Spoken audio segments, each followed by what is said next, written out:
I see the EGF to be a service unit for its members. And we try to work also pretty transparently, which shocks sometimes some people. Manja is also not just an EGF president, she's also a very strong Go player. Europe got stronger. Who's dying? I think you're dying, of course. I suggested to Manja, let's play a game. And then she said, okay, let's play a game of blind Go. Russian and also Belarusian players are suspended. Maybe there is a change in some far future. I don't see it coming soon. Hello, everyone. And we have the new EGF president here with us. Hello, Manja. Hello, Vadim. Well, first of all, for everyone watching out there, for everyone who doesn't know what EGF is, maybe say just a couple of words about what it stands for and what it does. Yeah, actually, EGF stands for Europen Go Federation, and it brings together all the Go in Europe. But as you know, you're probably from one of the European countries or you're from outside. Go in Europe is organized like every country has its own organization.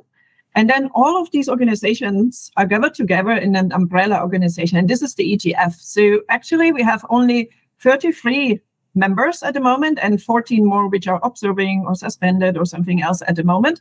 So we have a lot of cultures and a lot of communities to bring together. And this is what the EGF is doing.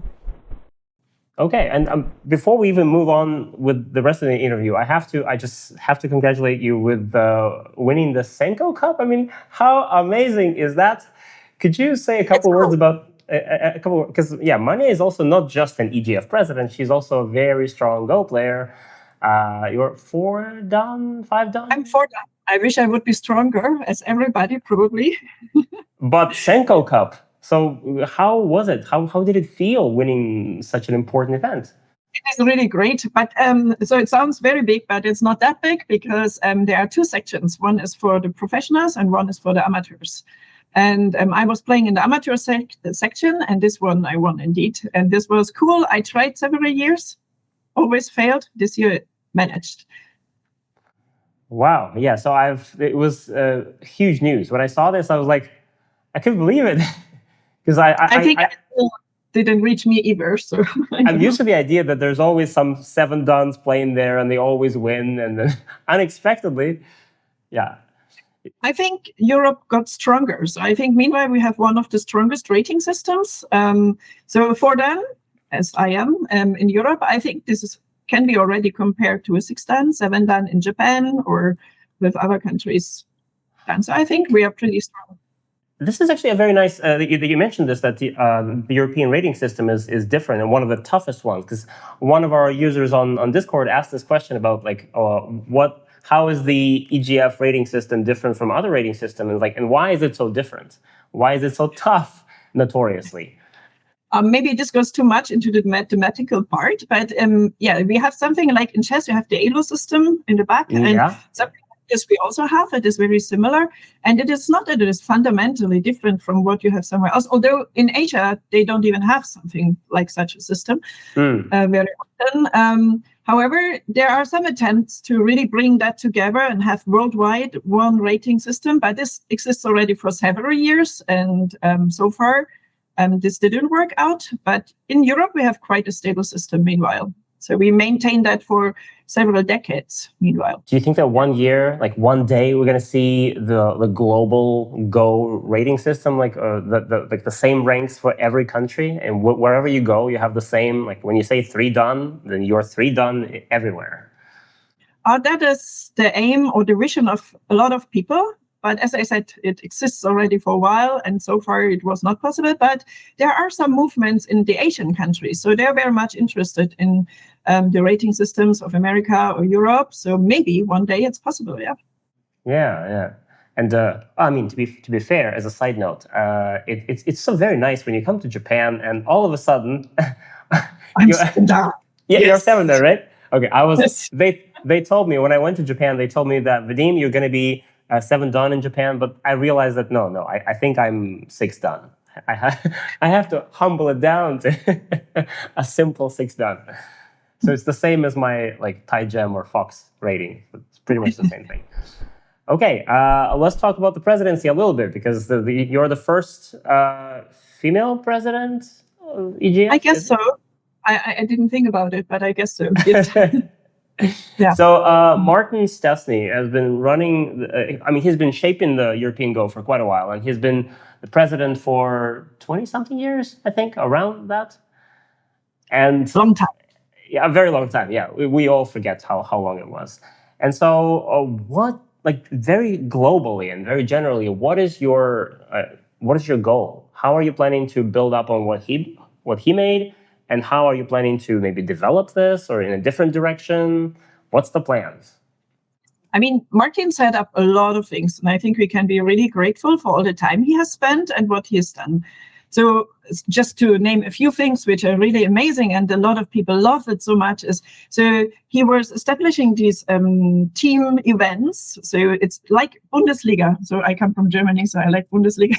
So it's something similar, but on a European level. And this is the PandaNet Team Championship. And this really got very famous and attracts a lot of people and brings the community together. And this is big. This is great. For that, he also found PandaNet as a sponsor. I think one other thing, a big achievement, is that we have now the professionals in Europe, which is really a big thing as well. So, and of course, the big achievements of Martin, we should not neglect it or just throw it away. We should continue it, and I'm very happy and proud that I'm able to do so. Nevertheless, I think we can also do a little bit more. So, for example, the professionals could be maybe also integrated better. We also need to develop the youth way better, I think.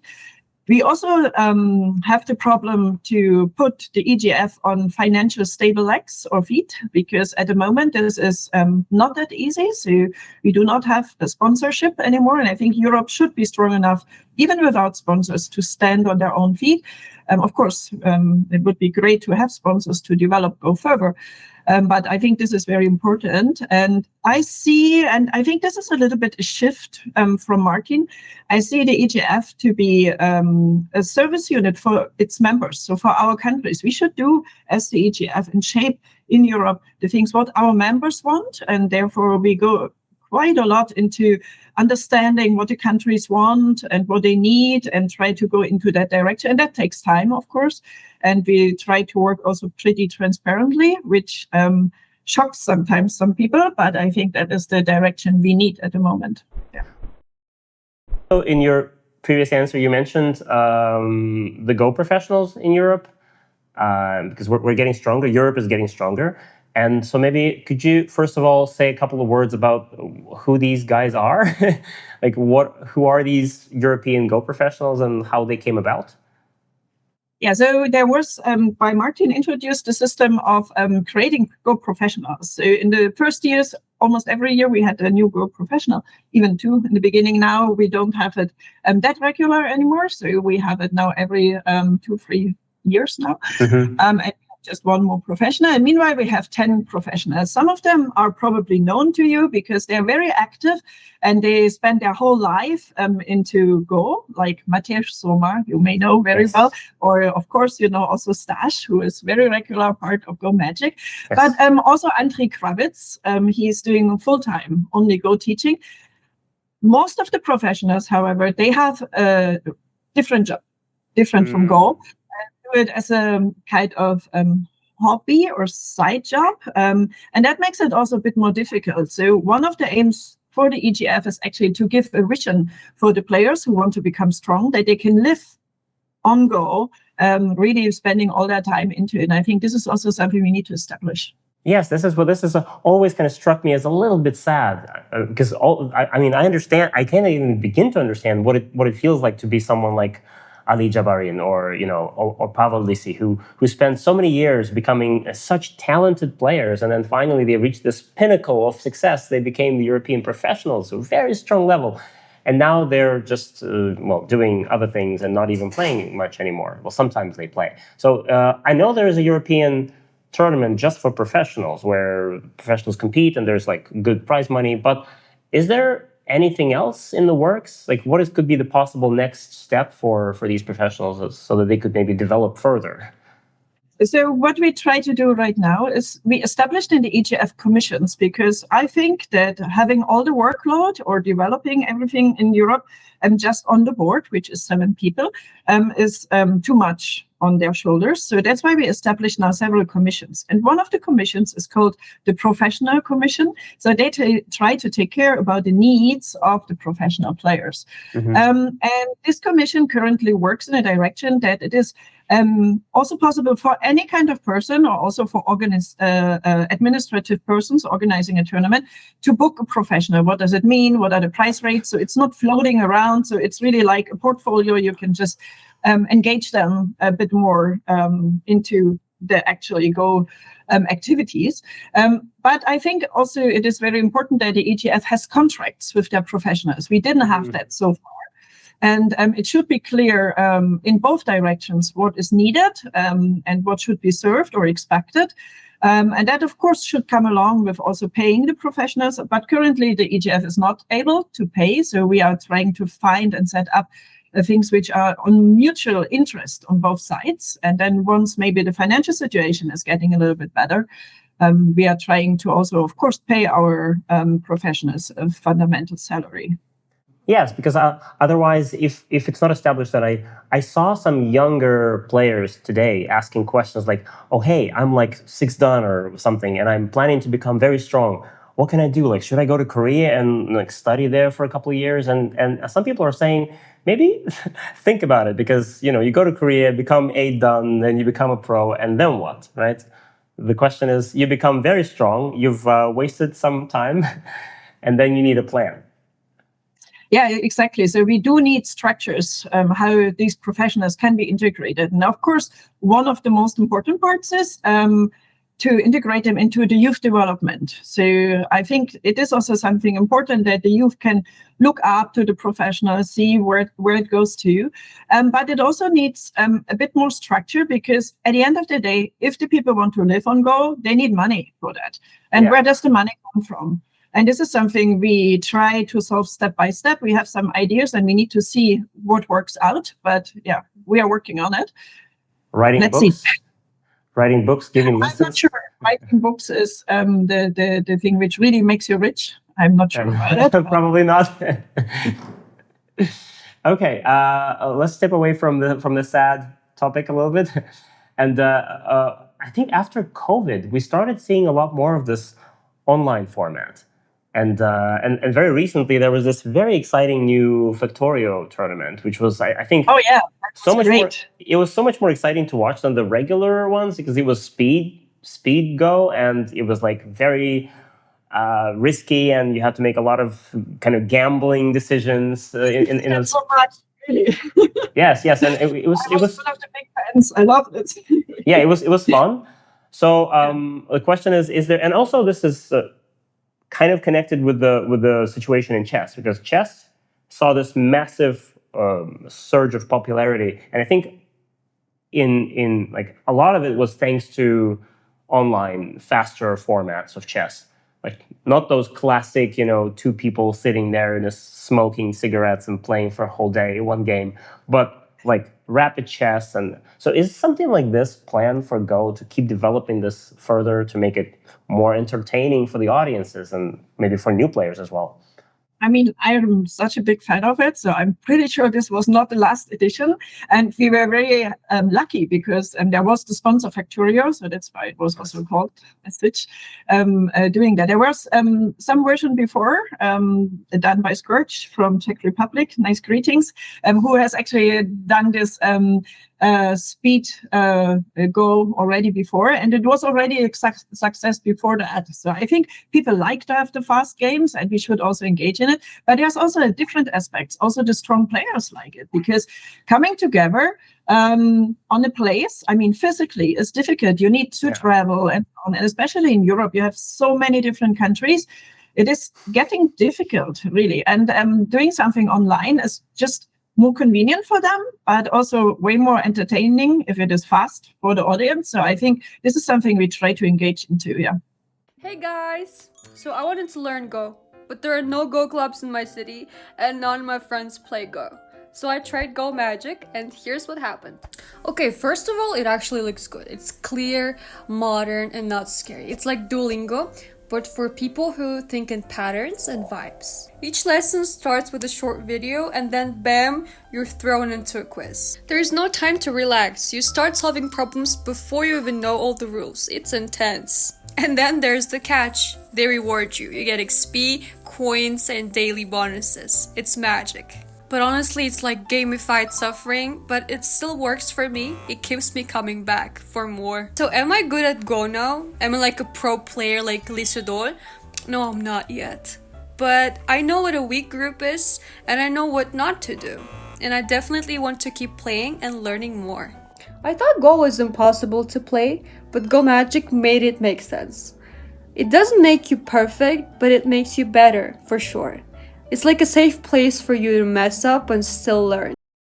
And also, as a darker side of that, of the same question, I think somebody asked on Discord, like, because obviously this online format is not going away now. We're stuck to it after COVID, and there was a lot of questions about anti-cheating somehow, because at the beginning someone mentioned that okay, just play on camera, but obviously this is not always easy, and setting up. Even setting up two cameras, one web camera and another camera showing you playing, it's a little bit ridiculous and a little complicated. So have you maybe thought about how this could be simplified and so that we just run a safe environment?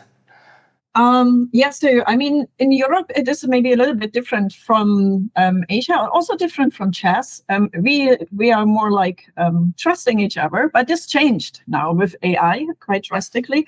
So we have quite a lot of cases where people cheated, and that's why we also established now one commission. It's called Anti-Cheating Commission, and the EGF also just set up right now. So we are just working, making the first steps.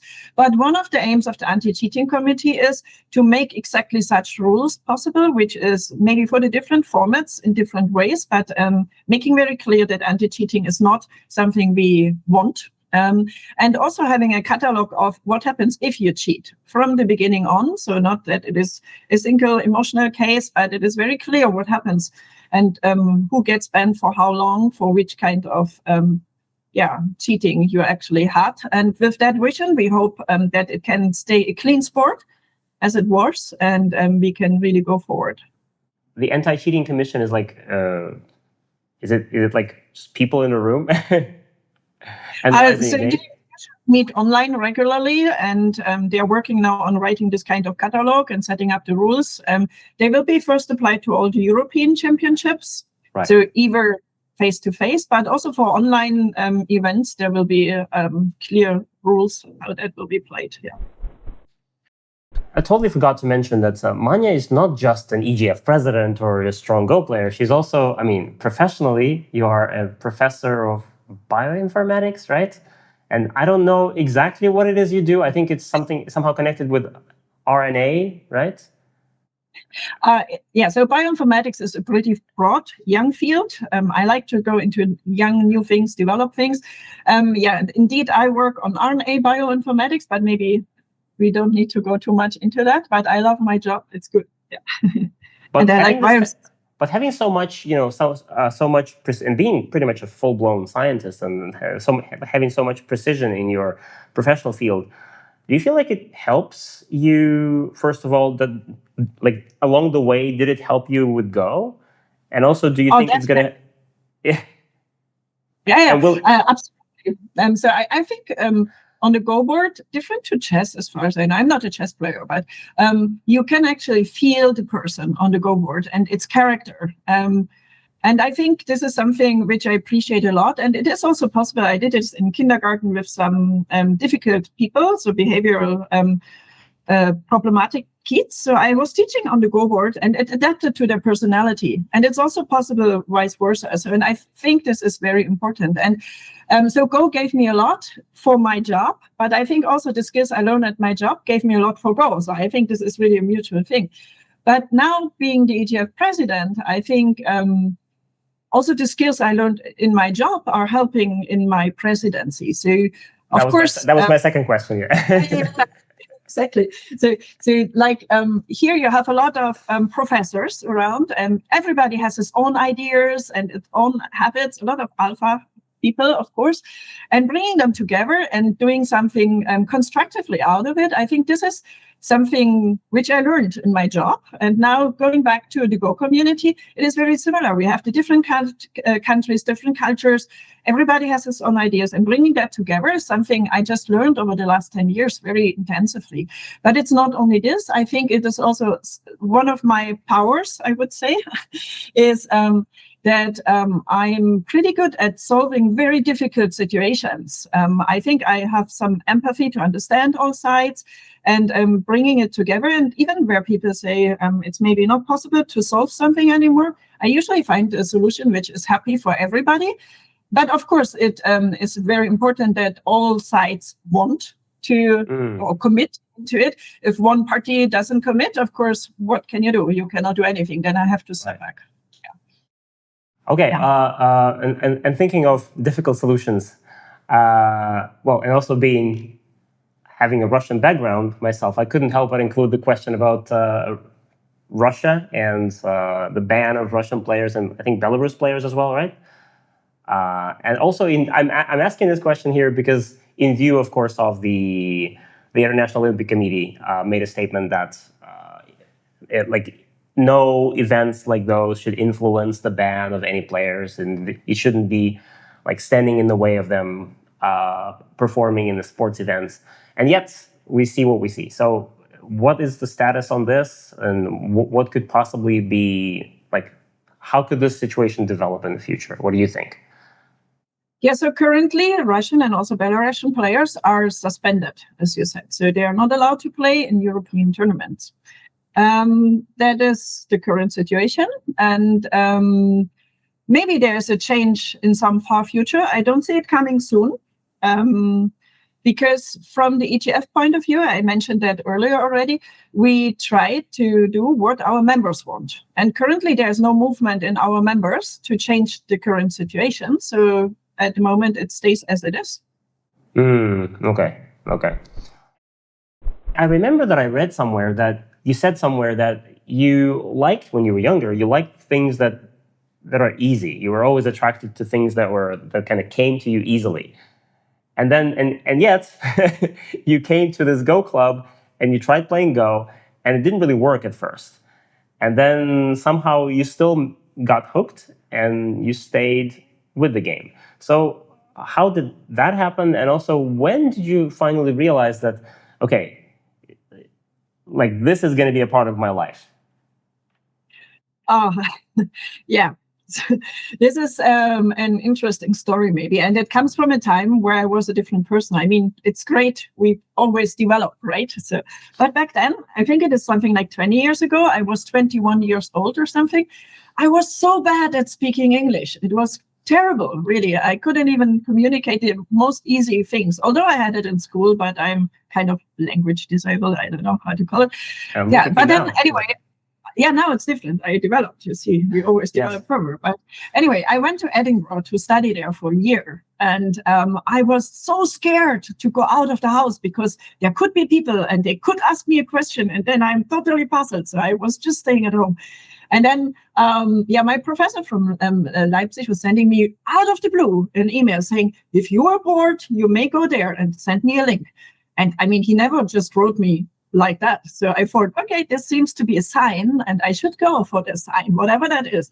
I went there and it was a Go club. And the good thing is they didn't talk to me because they were playing, and that was amazingly what I exactly needed. So I was there learning the kind of rules without even exchanging by words. They were just showing on the board, and this was perfect because I didn't have to speak English. So I came back, and then they even spent me a lemonade, which was wonderful. And then I think it was like half a year or something. We barely spoke. I mean, with time it got better, but I always came back. I didn't have to speak English, only if I asked a question, they were nice to answer. But, you know, it's also the Scottish accent. It's sometimes also difficult to understand. Yeah, and indeed, it is one of the few moments in my life where I really sucked at it so much. I really lost almost every game for half a year. And I still stayed. And I think it was the people. And it is also what I experience nowadays. The community is so close. People are like a family. They embrace you. And this is something which really probably made me stay. And at some point I understood, I'm actually good at this game, because I started to win games. And then even within 1 year, I became 1 dan. It was very, very quick suddenly. This was something which hooked me. And then, of course, I got the positive feedback I needed to move on and invest my time and so on, which I used to. Something doesn't connect here, right? I mean, Manja is saying, okay, so I lost every game for half a year. But in a year, I was 1 dan. What? It was exactly like that, yes. It was crazy. But I think there are also other people. Was it Laurent Heiser? Or somebody was also staying at 20Q for quite a while, and then really now 6 dan. I don't know. I see. The perfect tool to overcome social anxiety and communication awkwardness, huh? For me, it was, absolutely. And it shaped me. It made me a different person. It's great. Okay, 2 final questions. I think in one earlier interview, you compared this presidency to a game of Go, and you said that, well, now it's Fuseki. Now it's time to establish make some preparatory moves. But, actually, what do you see as the beginning of the middle game? So now that Fuseki is over, what do you think is going to be the next logical, big, risky move? I think I'm still just sitting at a board, and I said, "Onegaishimasu." So in my eyes, we just started to play the game now. And we have some established Josekis from Martin, his legacy. So this is something we can maybe just look a little bit forward. But then the game gets more creative now. And I think what we need is to establish some structures, some ideas, some vision where we want to go.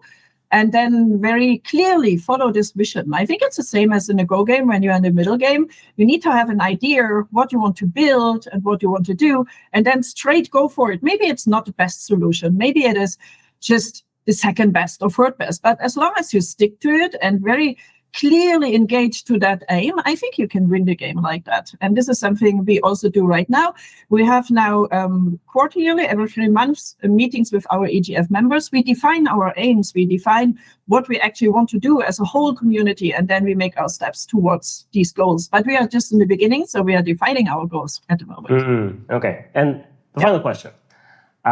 Sure. When I was at the KPMC, I talked to Martin and a few other people, and all of them somehow just told me that they believe that within 10 years or so, we might see the first European or Western amateur Go champion. I think amateur, they meant. Maybe they meant professional, I'm not sure. But the world Go champion. So do you think it's possible? I mean, what we observe is that the gap is getting smaller and smaller, right? So this is a kind of fact, I think. And I think it also comes from the fact that we can now study with AI. Before we lacked quite strong teachers, now we have AI, so this helps. But of course, Asian people also do that. Yeah. At the end of the day, so at the end of the day, I guess the gap will be defined by how deep is our commitment in Europe into Go, how much we really want it, how many hours per day, and not only 1 day a week, but every day, we will really spend into the game. And I think this will answer the question. And we do see quite a lot of young players nowadays, which are really committed. And if they get the food and the environment that they can develop also in such a way, and I think we should give them that, I think it's possible, yeah. Let's see. We can have a bet. I would say yes. I'm going for yes. 10 years, you say? If you also say yes, then it's not a bet. No, I will say if it's 10 years, I will definitely say no. I'm going to be the pessimist, and I'll say no way. I mean, those people, I've seen them work. I don't think we can have that kind of commitment. I'm sorry. Okay, so now the question is only what we bet about. We can decide later. Okay, so it's our secret, yeah? We don't. Yes. Okay. Thank you so much, Manja. Thank you for the interview. I hope to ask you maybe some questions again, maybe halfway through your presidency, and then maybe some things will be more clear. And I'm looking forward to playing a game with you. Stay tuned to see our game. Here's what's going to happen. I suggested to Manja, let's play a game. And I was thinking it's going to be something normal and humanly. And then she said, okay, let's play a game of blind Go. Yes? Blind Go. I've never played Blind Go. Okay, so as a matter of handicap, just because Manja just won the Senko Cup and she's now the Japanese 8-dan, what is that? I'm going to be looking at the board, at an empty board, which supposedly will help me. And Manja will be looking at the ceiling or at an empty wall and just imagining everything happening. So. Okay, yes. And I'll be trying my best to distract you. And at the same time, try not to forget all the moves in my head. So you, my dear viewers, are probably going to be seeing the board with the actual stones. We'll edit it in, and you'll be seeing everything that's happening. But we won't be seeing the board. So without further ado, shall I take black? Sure. Oh, black. How much is the copy? We should find in first. 6.5? Sure. Oh, no, I should be white. Okay, whatever. You want to be white? I don't care. We can make blind victory. Okay, I will do black. I'll do black and you'll be white. Right. I think white is easier, but here we go. Okay, let's see. This is me returning the favor. Okay, here we go. G6. I need always a little bit time to think where we are, but that's fine. Sure. G6, okay. Then I take D3. D3, okay. C6. E7. F7. E6. G4. C4. I have 6.5 combi, you said, yeah? Yes. Okay, good. Is this what you're thinking about right now? Yeah. About it. I'm already finding myself in a position I've never been to before. I see myself in trouble, but yes, I hope you're in trouble. That's what I hope. Yes. Okay, let's do. You know what? Let's do D5. Yeah, I would have done the same. So I take E5. And then I do E4.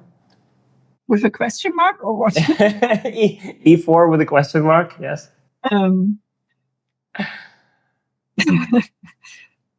Should this be a pedagogically good game or it doesn't matter? Well, I play then. If we want a pedagogically good game, I think we should go back right now and play a normal game. No. We don't chicken out here. Oh, yes, we do. Yes, we do. I take a wonderful shape and I play D4. You played last E4, so I play D4. That's what you do. Which is an empty triangle, by the way. Yeah, it is. That's what I was asking. Empty triangles can be good. It's like in life. Usually things are not good, but sometimes they can be good. F4. I need to reconstruct. So, F. Yes, okay, F4. I get it. Okay, got it. Great. No, not great. I'm losing it actually. I play C7. Of course you do. Yeah, I was expecting something like that. Was it good? I'm not sure. Well, it's an attachment. That's what it is. Well, B7. It is. B7. It is. C7 I played, yes. This is an attachment. B7. Indeed. So you played B7, yes. I'm sorry. I should take more care. Sorry. Yeah, I play C8. B8? You are shooting faster now. Well, this I kind of understand the sequence here. Yeah, and now what I don't understand is, am I dying? Who's dying? I think you're dying, of course. I think this.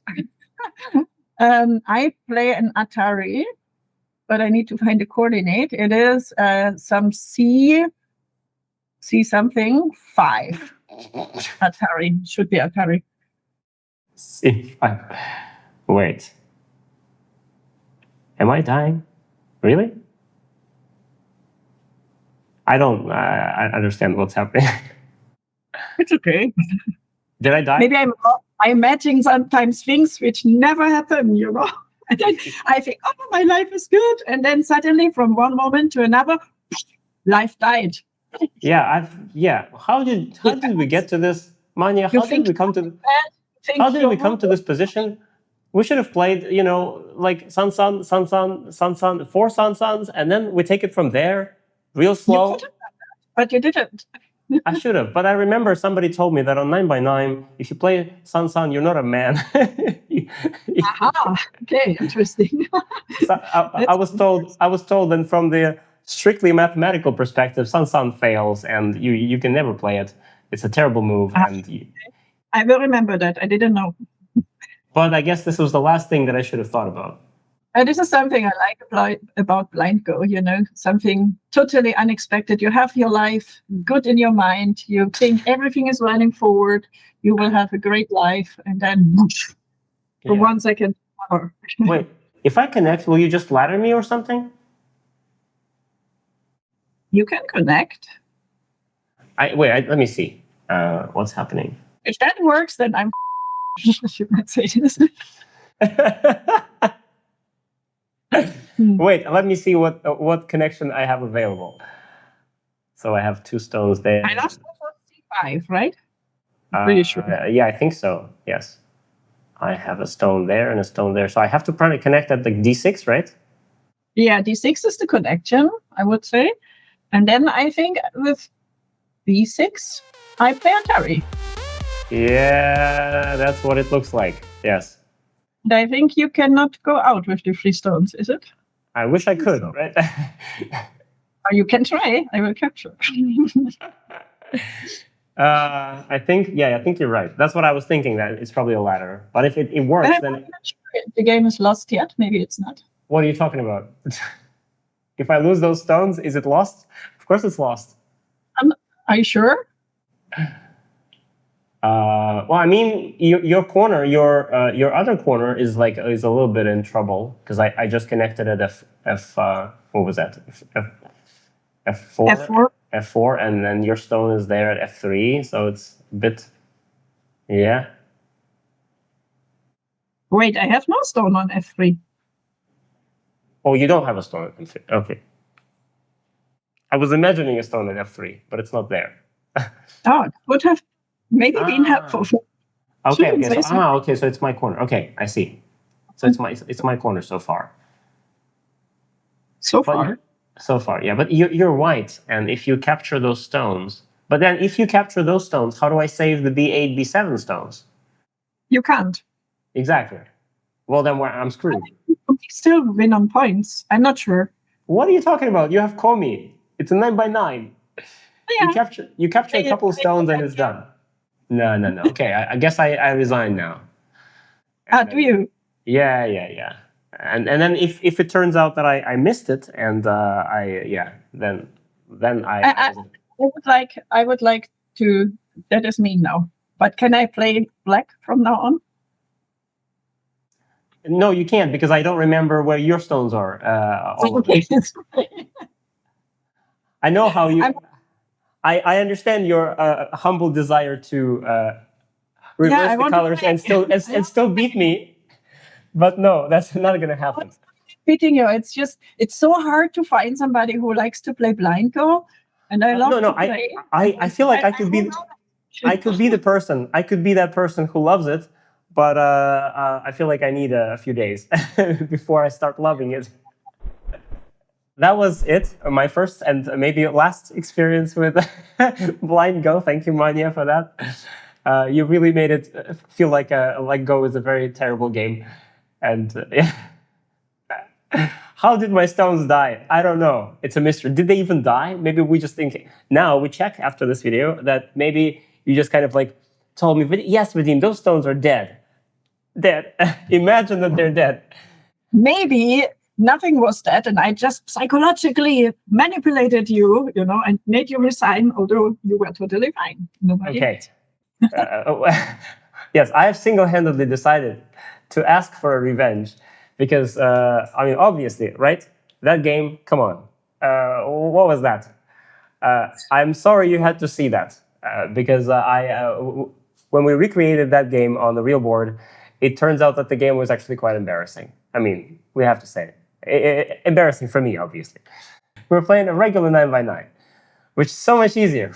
I can see the stones. Oh, yeah. Okay. Do you know the openings on this one?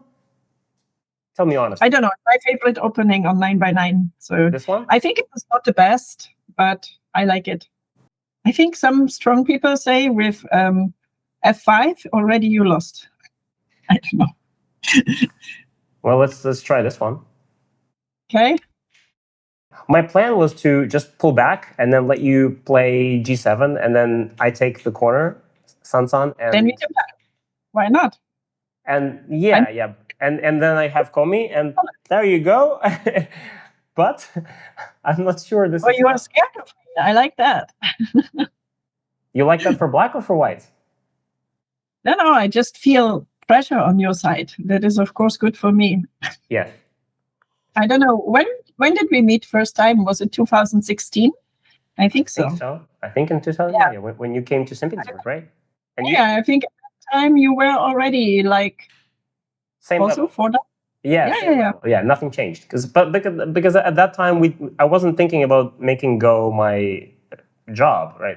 It was just a hobby, and then I completely gave it up, and then there you go, came out of like a jack out of the box. I started doing Go for real, even though I'm not playing professionally.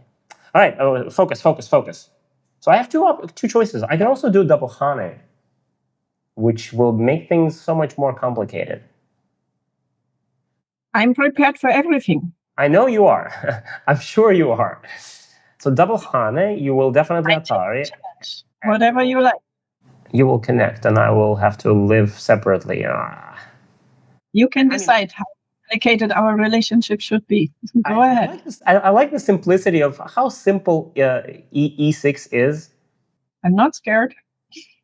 There's a funny children's book. What was it? I don't know. I used to read it for my kids a lot, and it was always, I'm not scared. I loved it. I think I have to play this one. Okay, here we go. Yeah. And then... So I hear D5 crying like hell. That's what we tell our students. Yeah. Never do that. And then, never. This is a typical mistake from every Vadim's course. And then, there you go. Vadim is like, yeah, I think I have to do it. 3-3 always lives, right? Yeah, that's what I'm doing. 3-3 always lives. Yeah, there's such a saying. But now I also need to think what to do. Yes, hopefully. Hopefully not long enough, and then you make a big blunder. I will play here. So this side. Sorry. Interesting. Does it work though? It looks like as if you're very confident about this move, but... yeah, confident I am, but I am not knowing what I'm doing. But I'm confidently not knowing what I'm doing. Wait, but what if I do this? No clue. Good. That's what I want to hear. Which way are you going to extend, Manja? No idea. Good. That's exactly what an opponent wants to hear.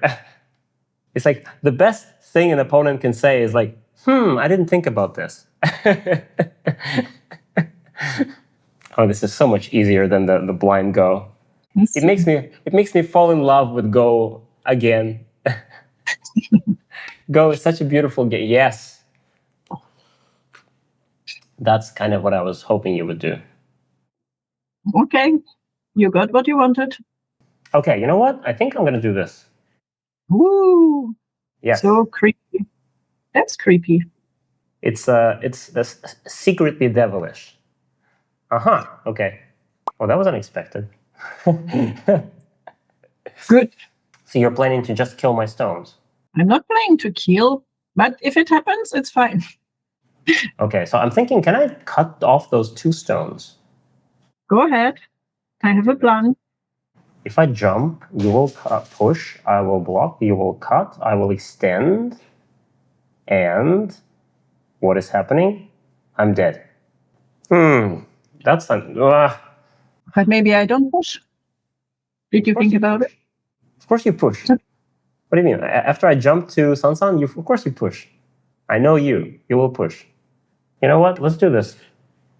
I'm thinking about that. Jump. Ah, wow. Wow, what is that? Is it good? Insane. No. I don't know. I hope not. Well, I mean, now I have to take that. Should we make it an interesting game or a boring game? What's the interesting game scenario? Which move is that? I mean, I expected you're going to extend to h6. Yeah, but I don't like to do what my opponent expects from me. A good opponent always expects your next move. Whoa. Okay, that is unexpected. Okay, I'll bite. Of course, I'll take. And I take. And this I cannot connect. Why not? Try. Well, then you take too much. So at this point, I need to live in the upper right. If I still can, that is. I have to play the boring way. Oh, wait. Can I still live? Yeah, I can live. I think it's about time that I do this.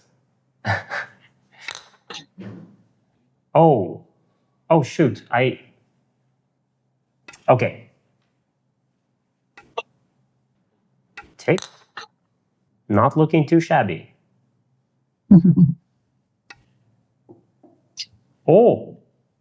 If I don't protect the stone, it's going to be an L shape. The famous, the classic, the hero of Go Magic's next course about Sumigo, the L shape. So I have to do something. I have to connect that stone. All right. I guess that's going to be this. And then you get all hell breaks loose and Manja plays all the center moves against my poor little group in the upper right. Oh. Wait. Does this work? Maybe not. I hope not. Please. And, yes.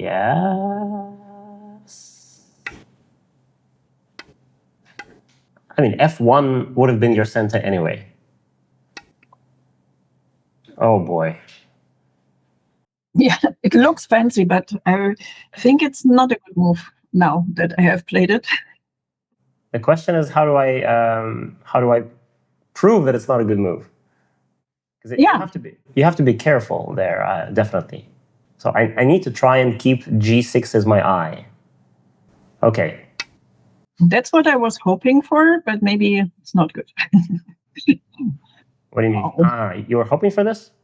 Yeah, when I played it, I wanted exactly this, but I think it's maybe not so good. Yeah, but I'm afraid that if I start responding by capturing that stone in the corner, like if I play something like G9 or G8 or whatever it is, then you will play H4, and this becomes such an unpleasant move. So H4 is huge for you as well. You could have played it like instead of H8, right? Okay. Okay, now at least I'm alive. Hey. That was the aim, yes? Yes. And now I have like a million cente moves. And considering that white has 6.5 points, if you don't kill me, I think that's about it. Oh, yeah. I'm afraid you're going to find something like A3 right now, some kind of crazy liberty-reducing move. I'm losing.